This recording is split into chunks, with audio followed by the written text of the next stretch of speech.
conclude 9.5 కోట్లు ఎట్లా sir ఇన్నిసార్లు డిస్టర్బ్ చేసి కంక్లూడ్ అంటే మధ్యలో ఎవరెత్తిన ప్రశ్న క్లారిఫికేషన్ ఇద్దా సార్ వారికి చెప్పండి సార్ మధ్యలో డిస్టర్బ్ చేయొద్దని చెప్పండి మంత్రులు ఒకరి తర్వాత ఒకరు ఇస్తే ఏం చేస్తాం అధ్యక్ష వారికి నేను స్పష్టంగా చెప్తున్నా వారు అడిగిన ప్రశ్నకే సమాధానం చెప్తున్నా సార్ ఆర్డర్లో పెట్టండి సార్ ఇది ఏం పద్ధతి సార్ ఇది అధ్యక్ష వారు అన్నారు అధ్యక్ష రైతులకు మీరు ఉచితంగా ఇచ్చిన్నారు ఎస్ 9.5 ఏళ్ళు రైతులకు ఉచితంగానే నీళ్లు ఇచ్చినాం భూమి శిస్తు రద్దు చేసినాం నీటి తీరువా రద్దు చేసినాం ఎస్ రైతులకు ఉచితంగా నీళ్లు ఇచ్చేందుకు కోట్ల రూపాయలతో ప్రాజెక్టులు కట్టినాం వేల కోట్లతో భవిష్యత్తులో మా ప్రభుత్వం మళ్ళీ వచ్చిన తర్వాత కూడా అదే పాలసీ కంటిన్యూ చేస్తాం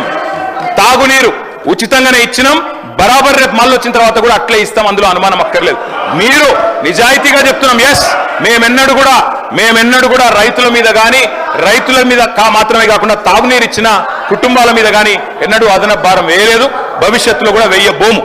అదేవిధంగా అధ్యక్ష ఇంకొక మాట వారు చెప్పింది వాస్తవమా సార్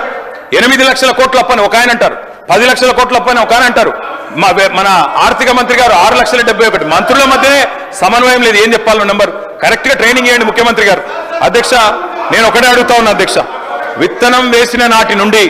నేను సబ్జెక్ట్ మాట్లాడుతున్నా సార్ విత్తనం వేసిన నాటి నుండి పంట అమ్మేదాకా రైతుకు ఎన్ని గండాలు ఎన్ని కష్టాలు ఉన్నాయో మనందరికి తెలుసు సార్ అందుకే పారిశ్రామికవేత్తలకు ఇచ్చినట్టు ప్రోత్సాహకాలు రైతులకు గుడియాలన్న ఉద్దేశంతోనే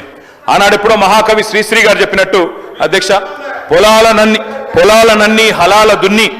బలం దరిత్రికి బలి కావించే కర్షక వీరుల కాయం నిండా కాలువగట్టే ఘర్మజలానికి ఖరీదు లేదో అన్నాడు శ్రీశ్రీ అంటే అధ్యక్ష ఘర్మజలం అంటే చెమట ఆ చెమటకు ఖరీదు ఎట్లా కడతాం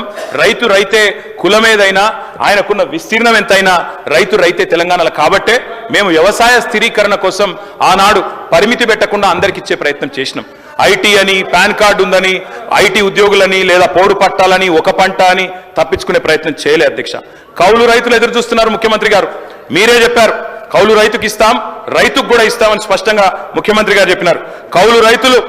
కళ్ళల్లో ఒత్తులేసుకొని చూస్తున్నారు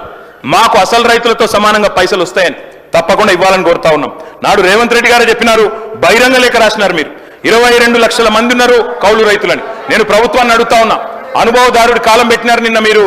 భూభారత్లో తప్పకుండా అనుభవదారుడి కాలం వచ్చిందంటే కౌలు రైతులు ఎవరో కూడా మీకు తెలుసు ఆ 22 లక్షల మంది కౌలు రైతులకు ఎవరికైతే మీరు బహిరంగ లేఖ రాసినరో వారికి రైతుతో సమానంగా భూ యజమానితో సమానంగా రైతు భరోసా ఇవ్వాలని చెప్పి కూడా మేము డిమాండ్ చేస్తా ఉన్నాం అధ్యక్ష ఇంకొక మాట అధ్యక్ష ఇందాక మా మిత్రుడు మాట్లాడుతూ చెప్పారు మా విజయరమణారావు గారు వారు అన్నారు అధ్యక్ష